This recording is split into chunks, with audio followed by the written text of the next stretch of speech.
मुझे एक आईएएस के बारे में पता चला था कि वो इतने आंसर्स लिखते हैं, वो 50-60 आंसर्स डेली लिखते हैं। तो मुझे लगा कि अगर वो इतना लिख के उनका सिलेक्शन हुआ है, तो शायद यही तरीका है। मैं भी करती थी, वो 50 लिखते थे, मैं 60 लिखती थी। मैं पूरी-पूरी रात सोती नहीं थी, जब मैं लिखना स्टार्ट करती थी। मुझे एट द एंड मुझे सिलेक्शन लेना है, चाहे कुछ भी हो जाए और अनफॉर्च्यूनेटली मेरा उसमें नहीं हुआ। अब एक और रिज़ल्ट आने वाला है, शायद उसमें हो जाए। जितना मेहनत कोई इंसान कर सकता है ना, मैंने उतनी मेहनत की थी उस एग्ज़ाम के लिए, लेकिन उसका भी जो फाइनल रिज़ल्ट आया उसमें भी नहीं हुआ। अब मैं ना अंदर से बहुत टूट गई थी कि अब इतनी मेहनत करने के बाद भी सिलेक्शन नहीं हो रहा तो होगा कैसे? अगर आप किसी छोटी-सी जगह से आते हैं, किसी छोटे से गाँव से आते हैं, जैसे हाथरस डिस्ट्रिक्ट बहुत पिछड़ा हुआ है पढ़ाई के मामले में। अलीगढ़ हो गया, एटा हो गया और कासगंज हो गया, जितने भी आस-पास के डिस्ट्रिक्ट्स हैं, उनमें बहुत छोटे-छोटे गाँव हैं। ये बिल्कुल मायने नहीं रखता कि आप किस गाँव से बिलॉन्ग करते हैं, कहाँ से आप आते हैं। अगर आप चाहें और 100% अपना दें, तो भगवान आपके सामने खुद रास्ते बनाता चला जाएगा और आपकी जर्नी अपने आप आसान हो जाएगी। मुझ जैसी लड़की एक बहुत छोटे से गाँव से जो बिलॉन्ग करती है, जिस गाँव में एक स्कूल तक नहीं था। अगर एक गवर्नमेंट जॉब पा सकती है, असिस्टेंट कमिश्नर इंडस्ट्रीज़ में हूँ, अगर मैं बन सकती हूँ, तो आप भी बन सकते हैं। मैं आपको बताती हूँ कि आप किस तरीके से इस जर्नी को तय कर सकते हैं, कैसे बन सकते हैं आप। मेरा नाम अलका है, मैं उत्तर प्रदेश के हाथरस ज़िले के एक बहुत छोटे गाँव से बिलॉन्ग करती हूँ। तो 12th पास करने के बाद एक बहुत बड़ा चैलेंज था, करियर को लेके बहुत कन्फ्यूज़न रहता है कि आगे क्या किया जाए, कुछ समझ नहीं आता। तो उस समय मुझे भी नहीं समझ आ रहा था कि आगे करियर में क्या करना है। ऐसे ही मैं परेशान सी रहती थी, तो एक मेरे रिलेटिव थे, मैंने उनसे बात की इस बारे में फ़ेसबुक के थ्रू, तो उन्होंने एडवाइस दी कि तुम आईएएस, पीसीएस के लिए ट्राई कर सकती हो। तो अ, तो मैंने वो बोला कि ठीक है, मैं ट्राई तो कर सकती हूँ, लेकिन अभी भी मेरे पास कैसे मैं करूँगी? उसकी फ़ीस इतनी ज़्यादा है और जो रिसोर्सेज़ चाहिए, क्योंकि हम 4 बहन-भाई हैं, तो बहुत बड़ी बात है दोबारा से मेरे फ़ादर ने ऑलरेडी मेरी बीटेक के लिए इतनी फ़ीस पे की, अब दोबारा से मैं अफ़ोर्ड नहीं कर सकती, मैं इतनी फ़ीस के साथ कहीं नए शहर में जाके पढ़ाई करूँ। तो फिर मेरे पापा से, लेकिन मैंने बोला, "पापा फ़ीस बहुत ज़्यादा है, फ़ीस कैसे दी जाएगी इतनी ज़्यादा? बहुत बड़ा अमाउंट है।" तो मेरे पापा बोलते हैं, "कोई बात नहीं, अगर तुम्हें करना है, तो हम कर देंगे किसी तरीके से अरेंज।" तो उस टाइम मेरे फ़ादर ने फ़ीस पे की। मैं दिल्ली में मुखर्जी नगर में जाके तैयारी मैंने स्टार्ट कर दी। अब मुखर्जी नगर में जो रहना है वो बहुत महँगा है। एक अगर मिडल क्लास फैमिली के पॉइंट ऑफ व्यू से आप देखें तो बहुत ज़्यादा एक्सपेंसिव है। हम तो 4 बहन-भाई थे, मेरे दिमाग में तो हमेशा यही आता रहता था कि जो खर्चा मेरे बहन-भाइयों की पढ़ाई पे होना चाहिए वो मेरे ऊपर हो रहा है। तो यही सोचती रहती थी मैं, बहुत ज़्यादा महँगा, तो मैंने डिसाइड किया कि मैं 4th फ्लोर पे मैंने घर देखा, जो कमरा लिया था मैंने, और शेयर करती थी मैं किसी के साथ, ताकि रेंट उसका कुछ कम हो जाए, कम पैसों में थोड़ा-सा खर्चा चल जाए। तो कम पैसों में खर्चा चल जाया करता था और जो पैसे बचते थे मेरे पास, उनसे मैं कपड़े वगैरह नहीं खरीदती थी, कोई शौक कुछ नहीं। मैं बुक्स खरीदती थी, अपनी टेस्ट सीरीज़ खरीदती थी, क्योंकि मुझे लग रहा था वही इन्वेस्टमेंट है जो एक्चुअल में मेरी ज़िंदगी बदल सकता है। तो मैंने वही किया। ऐसे ही टाइम बीतता गया।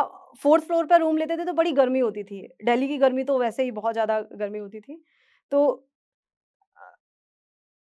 एक टाइम आया जब बहुत ज़्यादा गर्मी, जून का मंथ था, तो कूलर खरीदने के लिए भी पैसे नहीं थे। मैं माँग चाहती तो पापा से माँग सकती थी, बहुत आराम से वो दिला सकते थे मेरे को। लेकिन मुझे लगता था कि ऑलरेडी वो जब मेरे लिए इतना कर रहे हैं, तो अब बिना कूलर के जैसे-तैसे मैं एडजस्ट कर लूँगी। तो फ्लोर पे पानी डाल के गीला कर देती थी रूम को, तो ठंडा हो जाता था, ऊपर से पंखा चलता था। कभी-कभी और ज़्यादा गर्मी लगती थी तो चादर भिगा के या कोई भी कपड़ा भिगा के ओढ़ के सो गए। इस तरीके से टाइम काटा मैंने दिल्ली में। जब मैं दिल्ली आई मुखर्जी नगर, तो क्योंकि मेरा बैकग्राउंड वो नहीं था, मैंने बीटेक किया था, तो इनिशियली कुछ नहीं समझ आता था। मैं क्लास में भी जाती थी तो बहुत कम समझ आता था। टाइम ऐसे ही जा रहा था, हिस्ट्री का एच भी नहीं पता, बिल्कुल कोई बैकग्राउंड नहीं था, तो बहुत प्रॉब्लम होती थी इनिशियली पढ़ाई करने में। तो 1 साल ऐसे ही निकल गया, पता ही नहीं चला, बस क्लासेस जाती थी, आती थी। ऐसे ही टाइम बीता जा रहा था, समझ नहीं आता था कुछ भी, बहुत समझने के लेवल पे बहुत प्रॉब्लम होती थी, क्योंकि जो क्लासेस होती हैं वो बहुत हाई लेवल की होती हैं। वो उन बच्चों के लिए होती हैं जिनकी अंडरस्टैंडिंग पहले से हो। क्योंकि मेरा कोई बैकग्राउंड नहीं था, मैं साइंस बैकग्राउंड से थी, तो बहुत प्रॉब्लम होती थी। तो 1-2 ही सब्जेक्ट थे जो एक्चुअल में मुझे समझ आते थे, बाकी सारे सब्जेक्ट्स में मुझे प्रॉब्लम होती थी। तो इस तरीके से 1 साल बीता क्लासेस करते-करते, और मेरा उस साल प्रीलिम्स नहीं हुआ। यूपीएससी का भी मैंने प्रीलिम्स दिया, पीसीएस का भी दिया, तो उस साल मेरा प्रीलिम्स नहीं हुआ। उसके बाद फिर दूसरी साल भी मैंने ऐसे ही मैंने खुद सेल्फ स्टडी स्टार्ट की। जब मेरी क्लासेस बंद हो गई तो मैंने सेल्फ स्टडी करना स्टार्ट किया। तो सेल्फ स्टडी करने के बाद थोड़ा-सा पढ़ाई कुछ-कुछ समझ आने लगा और चीज़ें बहुत ज़्यादा अच्छे से समझ आने लगी। फिर मैंने दोबारा अटेम्प्ट दिया, लेकिन उस साल भी मेरा प्रीलिम्स नहीं हुआ। क्योंकि पढ़ाई इतने अच्छे से नहीं हो पा रही थी क्योंकि जब आप बिल्कुल फ्री होते हैं ना दिमाग से, तब शायद अच्छा परफ़ॉर्म कर पाते हैं। मेरे ऊपर इतना प्रेशर सा था, घरवाले प्रेशर नहीं दे रहे थे, लेकिन मेरा खुद का एक क्रिएट किया हुआ प्रेशर था कि मेरे घरवाले मेरे लिए इतना कर रहे हैं, मेरे घरवाले इतना पैसा मेरे ऊपर खर्च कर रहे हैं, तो मुझे कुछ ना कुछ आउटपुट या रिटर्न में उनको देना है और किसी भी तरीके से मुझे सक्सेसफुल होना है, मुझे रिज़ल्ट क्लियर करना है, तो मैं उस प्रेशर की वज़ह से परफ़ॉर्म नहीं कर पाती थी बहुत अच्छा। तो फिर मैं घर चली गई अपने वापस, अपने पापा के पास। जब मैं दिल्ली से घर जा रही थी, तो जनरली ये दिल्ली में ये मानसिकता होती है, लोगों को लगता है कि जब तक आपका दिल्ली में रह के सिलेक्शन नहीं हुआ है, इतनी अच्छी जगह पे, इतने अच्छे माहौल में, तो अब क्या आपका सिलेक्शन होगा? तो सबको सारे जो मेरे फ्रेंड्स थे, सबको यही उम्मीद थी कि अब इसका करियर खत्म, अब आगे ये कुछ नहीं कर पाएगी। जब यहाँ रह के नहीं कर पाई, तो घर जाके क्या करेगी? घर पे तो ऑलरेडी इतना काम, इतना प्रेशर होता है, तो अब तो कुछ नहीं कर पाएगी ये लाइफ़ में। लेकिन मेरे दिमाग में तो नहीं था ऐसा, मुझे तो लगता था मुझे करना है, चाहे कुछ भी हो जाए किसी भी तरीके से। तो मैं घर रह के अपने पढ़ाई मैंने कंटिन्यू करना स्टार्ट किया। तो बहुत अच्छी पढ़ाई होती थी, लेकिन लड़कियों के लिए थोड़ा-सा घर पे रह के पढ़ाई करना थोड़ा कंपैरेटिवली टफ़ होता है। क्योंकि ना चाहते हुए भी ना घरवाले आपको डिस्टर्ब करते रहते हैं। कोई गेस्ट आ रहा है तो आपको फ़ॉर्मेलिटीज़ करनी पड़ती हैं। थोड़े बहुत हाउस होल्ड जो घर के काम हैं, उनमें भी आपको हेल्प करनी पड़ती है। तो उसमें भी दिमाग में कहीं न कहीं यही चलता रहता था कि अब मेरी जितनी अच्छी मेरे बाकी के फ्रेंड्स पढ़ाई कर रहे हैं दिल्ली में, उतनी अच्छी मेरी पढ़ाई नहीं हो पा रही है। तो भगवान कुछ करो, मतलब कुछ अच्छा-सा माहौल चाहिए मुझे। तो मैं यही सोचती रहती थी, प्रे करती रहती थी। तो एक दिन सरकारी रिज़ल्ट साइट पे मैंने एक फॉर्म देखा फ्री आईएएस पीसीएस कोचिंग का। तो इतनी खुशी हुई मुझे देख के, तो मैंने उसके लिए अप्लाई किया। उसमें एंट्रेंस होता है, एंट्रेंस के बाद सिलेक्शन होता है। तो मेरा एंट्रेंस दिया मैंने, मेरा सिलेक्शन हो गया और मैं लखनऊ चली गई आगे तैयारी करने के लिए। अब लखनऊ जाने के बाद मुझे ये लगा कि जितना अच्छा माहौल दिल्ली में था, उससे भी लाख गुना अच्छा माहौल मुझे वहाँ लखनऊ में मिला। जनरली हमारे माइंड में ये परसेप्शन होता है कि जो गवर्नमेंट इंस्टीट्यूशंस होते हैं, बहुत बेकार होते हैं, इंफ्रास्ट्रक्चर बेकार होता है, लेकिन ऐसा कुछ नहीं था। हॉस्टल की सबसे अच्छी चीज़ थी कि वहाँ आपको ₹1 आपका खर्च नहीं होना, खाना आपको फ्री मिलता है, सब बना-बनाया, एक काम नहीं करना, सिर्फ़ आपको पढ़ाई करनी है, पढ़ाई के अलावा कुछ नहीं करना। वहाँ 24/7 लाइब्रेरी है, स्टडी रूम्स हैं, तो इतनी अच्छी फैसिलिटी दिल्ली में भी नहीं है। दिल्ली में एक तरीके से पे करने के बाद आपको वो फैसिलिटी मिलती है और उससे भी अच्छी एडवांटेज ये है कि वहाँ पर आप ऐसे लोगों से इंटरैक्ट करते हैं, ऐसे लोगों से मिलते हैं जो ऑलरेडी सिलेक्टेड हैं। वहाँ मेरी मुलाकात ऐसे लोगों से हुई जो उन्होंने मेंस दिया था, जिन्होंने इंटरव्यू दिया था, कुछ ऐसे भी लोगों से मेरी बात हुई जो ऑलरेडी सिलेक्टेड थे। तो दिल्ली से ज़्यादा अच्छी गाइडेंस मुझे वहाँ लखनऊ जाके मिली।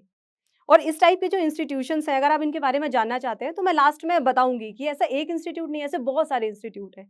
क्योंकि मैंने 2-3 साल बिना पैसे खर्च किए मैंने पढ़ाई की है और ऐसे इंस्टीट्यूट में रह के मेरा सिलेक्शन हुआ है। 1 ईयर का रेसिडेंशियल प्रोग्राम था इस इंस्टीट्यूट में, तो 1 साल जब मेरा कंप्लीट हो गया, तो उसी साल मैंने 2018 यूपी पीसीएस का प्रीलिम्स मेरा क्लियर हो गया और मेंस के लिए मुझे कॉल हुई। तो क्योंकि वहाँ पे माहौल इतना अच्छा था, तो पहली बार मेरा प्रीलिम्स क्लियर हुआ था उस जगह रह के। तो मैंने मेंस में बहुत मेहनत की। इतना मतलब कोई शायद सोच भी नहीं सकता और जनरली मुझे लगता है जो यूपीएससी की तैयारी करते हैं या पीसीएस की तैयारी करते हैं, वो बच्चे बहुत मेहनत करते हैं। मैं पूरी-पूरी रात सोती नहीं थी, जब मैं लिखना स्टार्ट करती थी, मुझे एक आईएएस के बारे में पता चला था कि वो इतने आंसर्स लिखते हैं, वो 50-60 आंसर्स डेली लिखते हैं। तो मुझे लगा कि अगर वो इतना लिख के उनका सिलेक्शन हुआ है, तो शायद यही तरीका है। मैं भी करती थी, वो 50 लिखते थे, मैं 60 लिखती थी कि मैं उनसे उनसे ज़्यादा मेहनत करूँगी। क्योंकि मुझे एट द एंड मुझे सिलेक्शन लेना है, चाहे कुछ भी हो जाए। मैंने कई सारी कोचिंग टेस्ट सीरीज़ मेरी मैम ने हेल्प की थी मेरी, मैंने जॉइन की। वहाँ टेस्ट सीरीज़ लिखती थी, बहुत ज़्यादा आंसर राइटिंग की प्रैक्टिस की थी मैंने। 3-3 घंटे, 2-2 3-3 टेस्ट सीरीज़ एक-एक दिन में, 20-20 क्वेश्चन्स होते थे उसमें 400 पेजेज़ हो गए अराउंड, 400, 800 करीबन 1000 पेज एक दिन में मैं लिखा करती थी। हाथ में दर्द हो जाता था, बिल्कुल बैक पेन होता था, लेकिन वो दिखता था मुझे कि कुछ भी हो जाए, मुझे बस सेलेक्ट होना है। तो जब मैंने इतनी मेहनत की, इसी दौरान मेरा एक और रिज़ल्ट आया, उसमें एसीएफ आरएफओ का, उसमें भी मेरा प्रीलिम्स क्लियर हो गया, उसका भी मैंने मेंस दिया। तो ये लगातार मैंने 2 मेंस दिए। बहुत उम्मीद थी मुझे क्योंकि मैंने इतनी मेहनत की थी, मुझे लगता था मैंने इतनी मेहनत की है, अब तो सिलेक्शन हो ही जाएगा। जनरली और क्या है, मेहनत ही करनी है और सही डायरेक्शन में क्योंकि मेरे जान-पहचान में ऐसे लोग थे जो ऑलरेडी सिलेक्टेड थे, वो भी यही करते थे। आईएएस भी बने थे लोग यही करके, तो मुझे लगा मेरा क्यों नहीं होगा, मेरा भी सिलेक्शन हो ही जाएगा। तो मैं बहुत श्योर थी कि अब जो रिज़ल्ट आएगा उसमें मैं सिलेक्ट हो जाऊँगी। वहाँ पर फिर मैंने 2019 का इसी बीच मैंने मेंस दिया, दोबारा से मेरा प्रीलिम्स क्लियर हो गया। तो इस बार भी मैं श्योर थी, अभी तक जो 18 में और उससे पहले जो मैंने मेंस दिए थे, उनके रिज़ल्ट आए नहीं थे। बहुत उम्मीद थी मुझे कि वो पॉज़िटिव ही आएँगे। लेकिन इसी बीच उसका रिज़ल्ट आया जब मैंने 2019 का मेंस दिया, तो उसके बाद ये रिज़ल्ट आया मेरा और अनफॉर्च्यूनेटली मेरा उसमें नहीं हुआ। तो फिर उसके बाद दूसरा एक और आने वाला था, तो मुझे थोड़ी-सी उम्मीद थी कि शायद अब एक और रिज़ल्ट आने वाला है, शायद उसमें हो जाए। उसका उसका मैंने इंटरव्यू दिया, लेकिन उसका भी जो फाइनल रिज़ल्ट आया उसमें भी नहीं हुआ।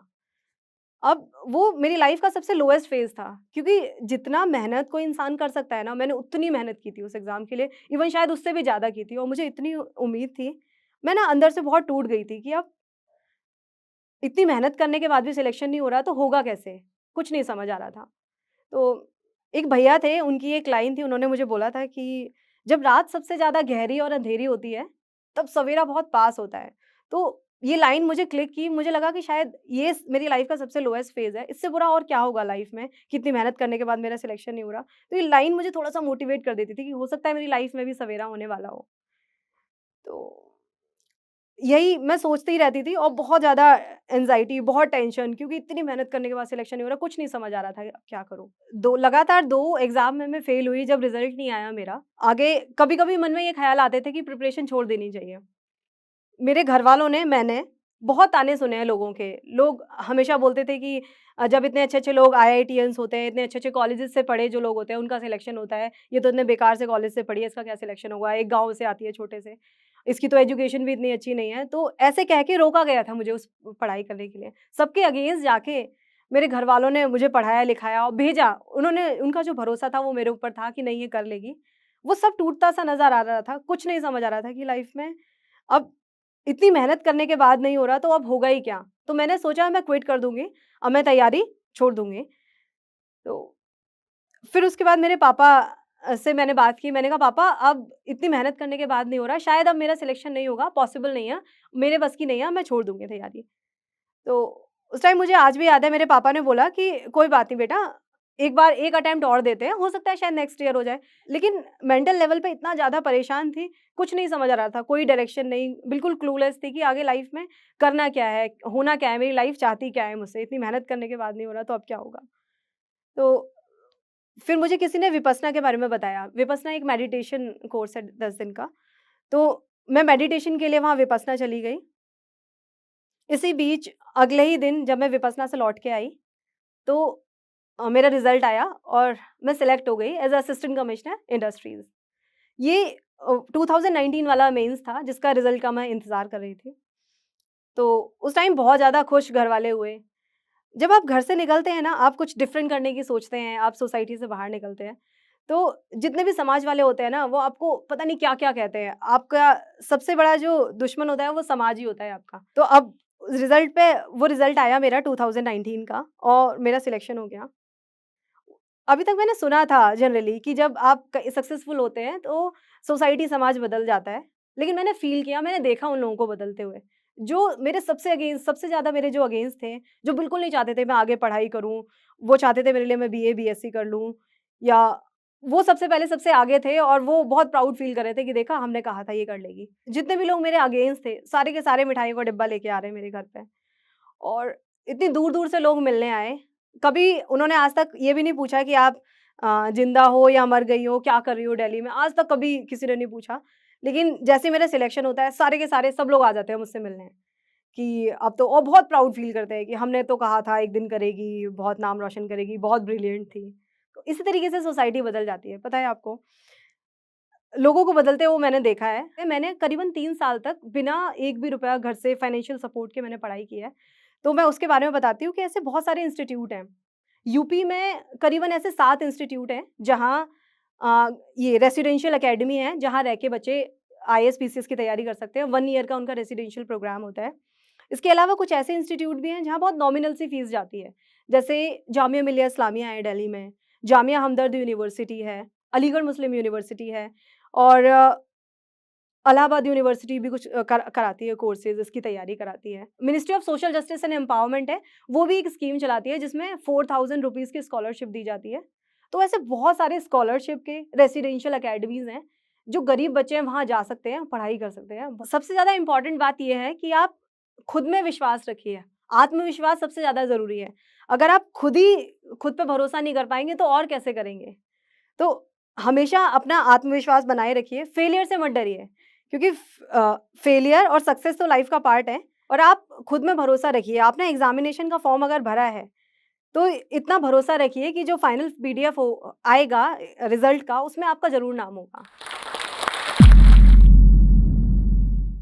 क्योंकि आप जोश टॉक्स देख रहे हैं, तो जाहिर सी बात है कि आप अपनी जिंदगी में कुछ बड़ा करना चाहते हैं और वो सारे स्किल्स सीखना चाहते हैं जिनसे आप अपने सपने पूरे कर सकें। और आपके इन्हीं सपनों को पूरा करने में मदद करता है जोश टॉक्स का इंग्लिश स्पीकिंग ऐप, जिसमें हम आपकी मदद करते हैं उन सारे स्किल्स को सीखने में जिनसे आप बाकियों से आगे बढ़ सकते हैं। चाहे इंग्लिश बोलने में कॉन्फिडेंस और फ्लुएंसी की कमी हो या पर्सनालिटी डेवलप करने में परेशानी हो रही है, इस सब के लिए आपको वन स्टॉप सॉल्यूशन हम देना चाहते हैं और इसका नाम है जोश टॉक्स इंग्लिश स्पीकिंग ऐप। तो इंतजार किस बात का है? आज ही डाउनलोड कीजिए जोश टॉक्स इंग्लिश स्पीकिंग ऐप और अपनी सक्सेस की तरफ एक नया कदम बढ़ाइए। Click the link now.